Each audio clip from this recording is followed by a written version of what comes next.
नमस्कार, सी न्यूज भारत में आप सभी का एक बार फिर से स्वागत है।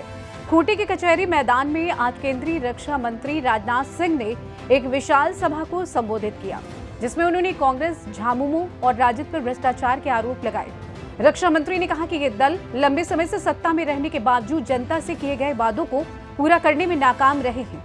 उन्होंने विशेष रूप से कांग्रेस और झामुमो पर निशाना साधते हुए कहा कि कई नेता जेल जा चुके हैं और उनका नाम भ्रष्टाचार से जुड़ा हुआ है। नीलकंठ को लंबे समय से जानता हूं, विरोधी भी उन पर भ्रष्टाचार का आरोप नहीं लगा सकते।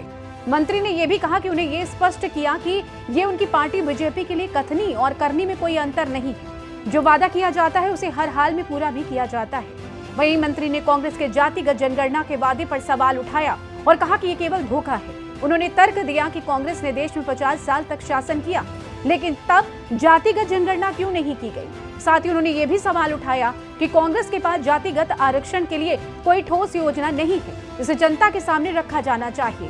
केंद्रीय रक्षा मंत्री ने प्रधानमंत्री नरेंद्र मोदी की सराहना करते हुए कहा कि आज भारत धन और दौलत के मामले में दुनिया में 5वें स्थान पर पहुंच चुका है। इसके साथ ही उन्होंने महागठबंधन पर निशाना साधते हुए आरोप लगाया कि वे झूठ बोलकर लोगों से वोट हासिल करना चाहते हैं। मंत्री ने कहा कि कांग्रेस ने संविधान में सबसे बड़ा संशोधन किया था, लेकिन अब जनता पहले से कहीं ज्यादा जागरूक हो चुकी है और वो किसी के बहकावे में नहीं आएगी।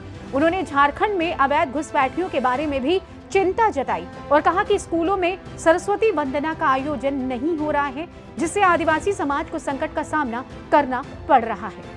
कांग्रेस यह कितना भला करना चाहती है और मैंने कहा कि 50 वर्षों तक आपने जो हिंदुस्तान में हुकूमत की है, आपको पहले क्यों नहीं आपने चिंता की? जातिगत जनगणना चलानी चाहिए और जात के आधार पर लोगों को आरक्षण की सुविधा देनी चाहिए।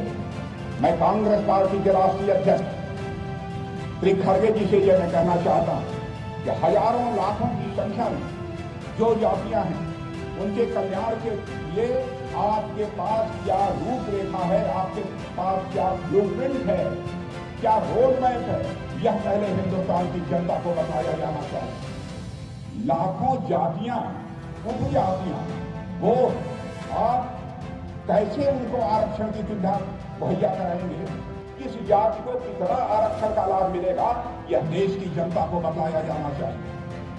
आप इस तरीके से हम जातिगत जनगणना कराएंगे और लोगों को इस आधार पर हम आरक्षण की सुविधा देंगे।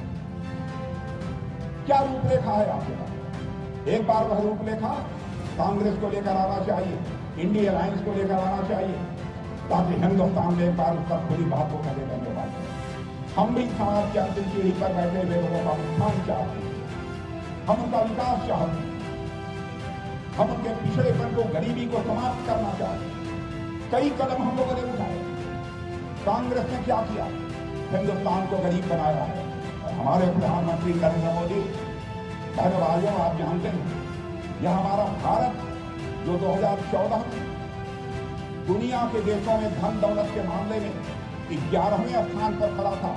7 वर्षों के अंदर ही हमारे प्रधानमंत्री मोदी जी ने वह करिश्मा कर दिया मेरे बहनों भाइयों, कि हमारा भारत धन दौलत के मामले में दुनिया के देशों में जो 11वें स्थान पर खड़ा था, वह जंप लेकर मेरे बहनों भाइयों आज 5वें स्थान पर पहुंच गया है। खूंटी से सी न्यूज संवाददाता शहीद अंसारी की रिपोर्ट। केंद्रीय रक्षा मंत्री के इस भाषण ने झारखंड के राजनीतिक माहौल में एक बार फिर विवाद शुरू कर दिया है। उन्होंने कांग्रेस, झामुमो और राजद पर कई गंभीर आरोप लगाए और राज्य में अवैध घुसपैठियों के बढ़ते प्रभाव पर चिंता भी व्यक्त की। साथ ही उन्होंने केंद्र सरकार की नीतियों और प्रधानमंत्री मोदी के नेतृत्व को भी सकारात्मक तरीके से प्रस्तुत किया। फिलहाल के लिए इस खास रिपोर्ट में बस इतना ही। देश दुनिया की तमाम बड़ी खबरों को जानने के लिए आप जुड़े रहिए हमारे साथ सी न्यूज भारत के साथ। हर खबर आपके साथ, आपके हाथ।